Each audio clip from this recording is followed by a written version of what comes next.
Assalamualaikum warahmatullahi wabarakatuh. Saya Abdul Fakih dengan NIM 244101011. Saya akan menjelaskan tentang perkembangan masa kanak-kanak awal.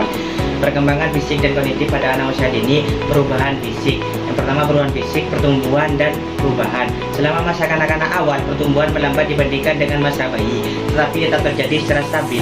Sekitar 90% dari berat otak orang dewasa sudah tercapai pada usia 6 tahun.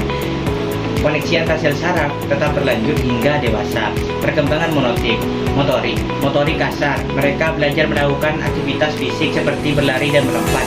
Motorik halus. Mereka mulai belajar seperti menggambar dan menulis dan mengajikan baju. Pada usia ini, anak-anak menjadi lebih aktif meskipun mereka perlu dibimbing dan berlatih. Yang selanjutnya itu tidur. Tidur ini sangat penting karena tidur yang cukup untuk anak prasekolah. Anak usia 3-5 tahun biasanya memerlukan tidur 11-13 jam tidur siang malam, dan beberapa mungkin perlu tidur siang. Yang selanjutnya itu nutrisi dan olahraga. Anak prasekolah membutuhkan nutrisi yang baik karena mereka semakin aktif. Mereka membutuhkan olahraga dan pola makan yang cukup karena anak-anak perlu bergerak aktif setiap hari agar sehat dan berkembang dengan baik.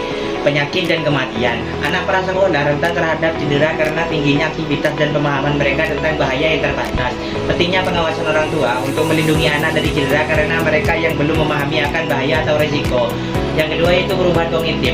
3 tahap teori perubahan kognitif. Teori profesional Becknet. Anak usia 2-7 tahun berada dalam tahap ini mulai berpikir menggunakan kata-kata dan gambar. Mereka masih sulit memahami sudut pandang orang lain dan percaya terhadap benda mati atau hidup.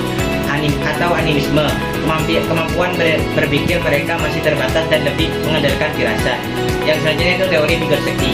Anak belajar melalui interaksi sosial dan kemampuan anak bisa dicapai dengan bantuan orang lain. Di sini bahasa sangatlah penting karena anak menggunakannya untuk berpikir. Hal ini lebih fokus pada peran sosial dan budaya dalam pembelajaran. Teori pemrosesan informasi. Ini ada 4. Yang pertama, anak belajar menyimpan, mengingat, dan menggunakan informasi. Yang kedua, ingatan mereka berkembang. Yang ketiga, belajar mengendalikan informasi.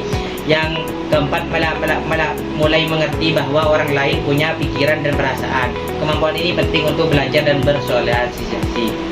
Yang ketiga yaitu perkembangan bahasa, memahami fonologi dan morfologi.